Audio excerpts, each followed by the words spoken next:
আসসালামু আলাইকুম। এমএএস engineering learning চ্যানেলের পক্ষ থেকে সকলকে জানাই আন্তরিক সালাম ও শুভেচ্ছা। আশা করি প্রত্যেকে ভালো আছেন। চলে আসলাম আমাদের আজকের ভিডিও নিয়ে ফান্ডামেন্টাল অফ ইলেকট্রিক সার্কিট বইয়ের এসি সার্কিটের এক্সাম্পল 11.14 ম্যাথটির সমাধান নিয়ে। ম্যাথটিতে আমাদের একটি সার্কিট দেওয়া আছে এবং Z1 এবং Z2 দুইটা ইম্পিডেন্স দেওয়া আছে। সার্কিটের টোটাল আরএমএস ভোল্টেজটি দেওয়া আছে, Z1 এবং Z2 এর মান দেওয়া আছে। এখান থেকে আমাদের apparent power, real power, reactive power এবং পাওয়ার ফ্যাক্টর বের করতে বলছে। তো আমরা কমপ্লেক্স পাওয়ার থেকে এই সবগুলো পাওয়ার কিন্তু একত্রে বের করতে পারবো। অর্থাৎ আমরা যদি কমপ্লেক্স পাওয়ার বের করতে পারি তাহলে কিন্তু আমরা এই যে apparent power, real power, reactive power সবগুলো পাওয়ার কিন্তু বের করতে পারবো। তো আমাদের টার্গেট থাকবে কমপ্লেক্স পাওয়ার বের করার। তো কমপ্লেক্স পাওয়ার বের করার জন্য আমরা জানি ভোল্টেজ প্রয়োজন। যেহেতু দুইটা আলাদা আলাদা ব্রাঞ্চ রয়েছে, সুতরাং আমাদের দুইটা আলাদা আলাদা ব্রাঞ্চের কমপ্লেক্স পাওয়ার বের করতে হবে এবং পরবর্তীতে দুইটা যোগ করলে আমরা সার্কিটের টোটাল কমপ্লেক্স পাওয়ার পেয়ে যাব। তো কমপ্লেক্স পাওয়ার পাওয়ার জন্য আমরা কারেন্ট প্রয়োজন এবং ভোল্টেজ যেহেতু দেওয়া আছে, আমরা জানি প্যারালালে ভোল্টেজ সমান। সুতরাং এই যে ভোল্টেজটা, এটা এই Z1 ইম্পিডেন্সের আড়াআড়ি ভোল্টেজ এবং একইভাবে Z2 ইম্পিডেন্সেরও আড়াআড়ি ভোল্টেজ।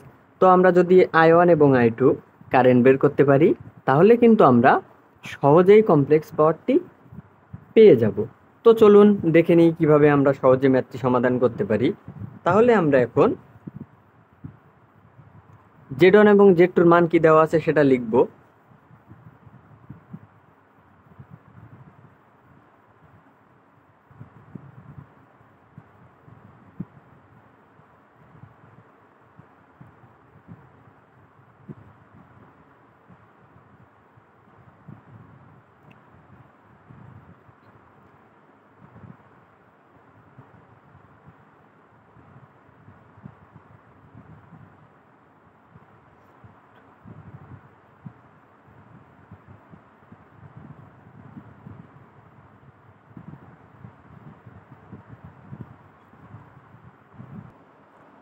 যেহেতু প্যারালালে ভোল্টেজ সমান, তাহলে আমরা লিখতে পারি V1 equals to V2 equals 120 angle 10 degree volt.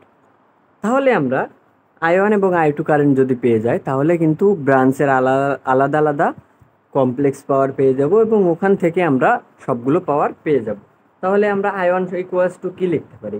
আমরা এই ব্রাঞ্চের ইম্পিডেন্স জানি, ভোল্টেজ জানি, তাহলে কারেন্ট সহজেই জেনে নিতে পারবো। তাহলে আমরা লিখি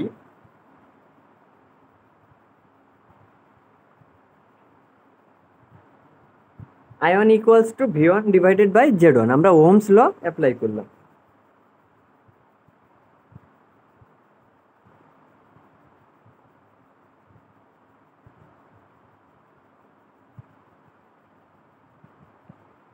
তো আমরা এখন ক্যালকুলেশন করলে কারেন্টের মান, I1 কারেন্টের মান পেয়ে যাব।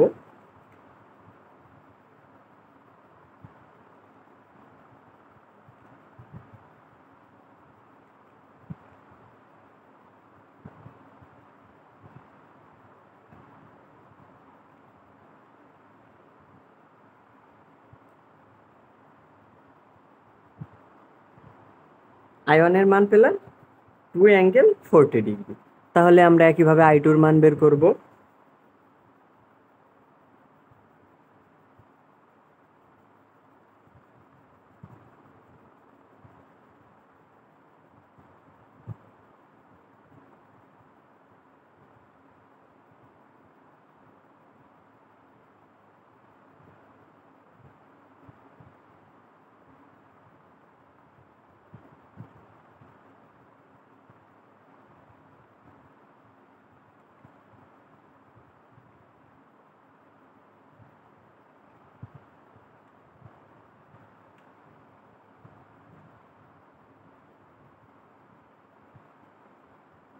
আমরা I1 এবং I2 কারেন্টের মান পেয়ে গেলাম, কারেন্ট পেলাম, ভোল্টেজ পেলাম। তাহলে আমরা কিন্তু কমপ্লেক্স পাওয়ার S1 এবং S2 বের করতে পারবো। তাহলে আমরা লিখব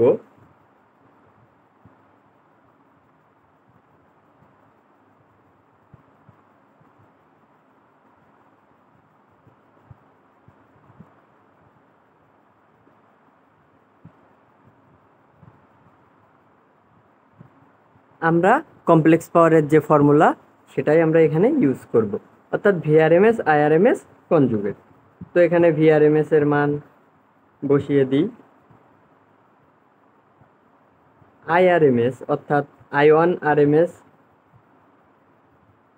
তো আই1 এখানে ভি1 আই1 দিলাম, ভি1 এ আই1 এর মান 2 অ্যাঙ্গেল, যেহেতু 40 ডিগ্রি কনজুগেটের জন্য আমরা -40 ডিগ্রি দিলাম। তাহলে আমরা কি পেলাম,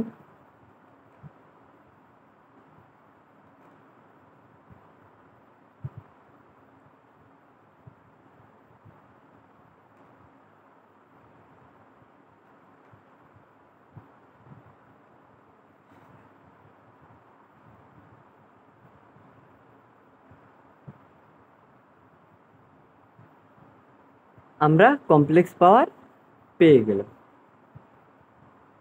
অর্থাৎ এই যে ব্রাঞ্চ, এই ব্রাঞ্চের কমপ্লেক্স পাওয়ার পেয়ে গেলাম। এখন আমরা আই2 মান বের করব কমপ্লেক্স পাওয়ার, অতএব S2 ইকুয়ালস টু হবে V2 RMS into I2 RMS conjugate.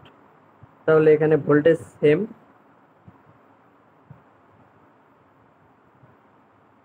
I2 মান পেলাম 3 অ্যাঙ্গেল -35 ডিগ্রি, এখানে মাইনাসটা কনজুগেটের জন্য প্লাস হয়ে যাবে।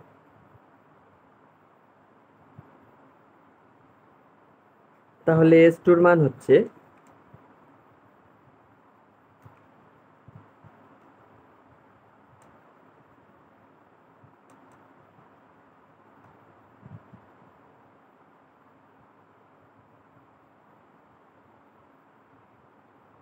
অর্থাৎ আমরা S1 S2 দুইটা মান পেয়ে গেলাম। এখন আমরা দুইটা এই যে কমপ্লেক্স পাওয়ার দুইটা যোগ করলে সার্কিটের টোটাল কমপ্লেক্স পাওয়ার পেয়ে যাব। সেখান থেকে আমরা বাকি 4টা পাওয়ার বের করতে পারব। তাহলে আমরা টোটাল কমপ্লেক্স পাওয়ার লিখব,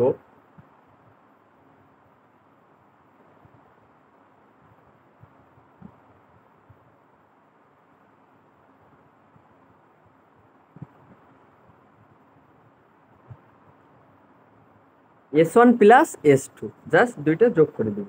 তাহলে S1 এর মান পেলাম 240 অ্যাঙ্গেল -30 ডিগ্রি, প্লাস S2 এর মান পেলাম 360 অ্যাঙ্গেল 45 ডিগ্রি। তাহলে দুইটা যদি যোগ করি,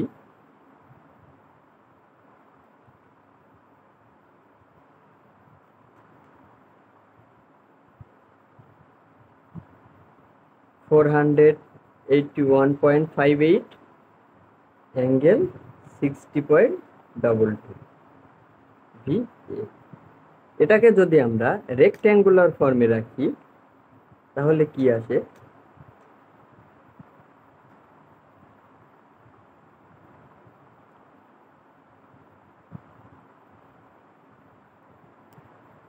এটাকে আমরা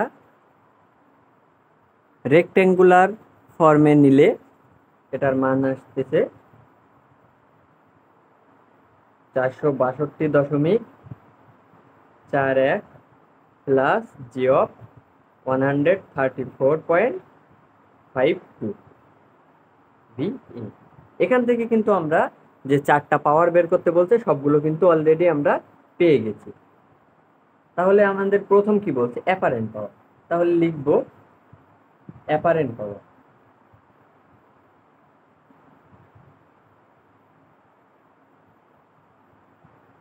অ্যাপারেন্ট পাওয়ার কত হচ্ছে আমাদের, এই যে মানটা অর্থাৎ অ্যাঙ্গেল বিহীন যে মানটা কমপ্লেক্স পাওয়ারের, এটা হচ্ছে আমাদের অ্যাপারেন্ট পাওয়ার। তাহলে আমরা লিখব 481.58 VA।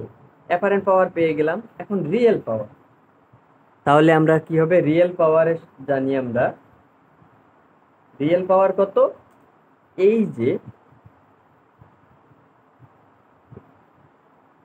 যে মানটা এটাই হচ্ছে আমার রিয়েল পাওয়ার।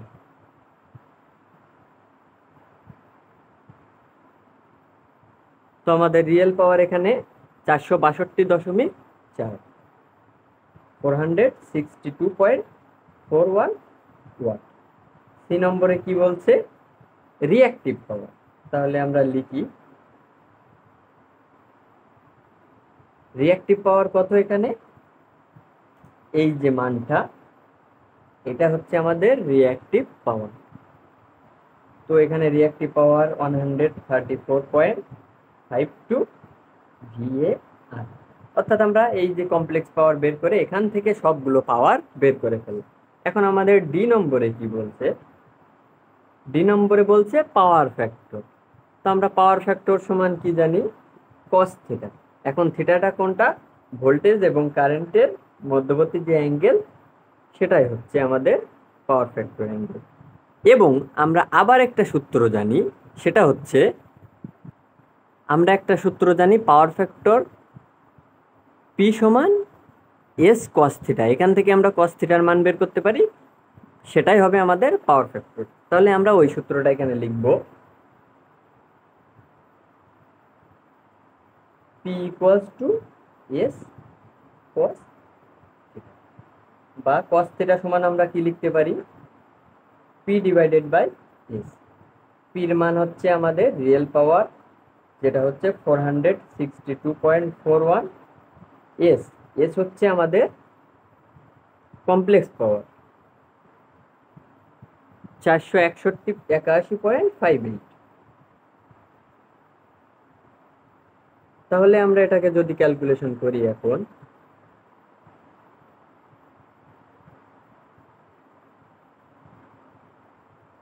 (0.96).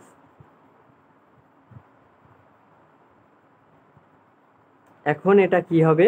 ল্যাগিং কি লিডিং? এটা অবশ্যই কিন্তু ল্যাগিং হবে, কারণ আমরা যদি এখানে লক্ষ্য করি, এই যে জেড এর যে দুইটা মান দেওয়া ছিল, সেখানে কিন্তু এই যে প্লাস অ্যাঙ্গেলের প্লাসটার মান কিন্তু বেশি, অর্থাৎ সেহেতু আমরা বলতে পারি সার্কিটটি ইন্ডাকটিভ সার্কিট। আর ইন্ডাকটিভ সার্কিটে ক্যাপাসিটরের অর্থাৎ পাওয়ার ফ্যাক্টরের মান সবসময় ল্যাগিং হয়, এর জন্য কিন্তু ল্যাগিং হচ্ছে। তাহলে আমরা কি লিখবো? অতএব পিএফ সমান কস থিটা সমান 0.96 ল্যাগিং। এটাই হচ্ছে আমাদের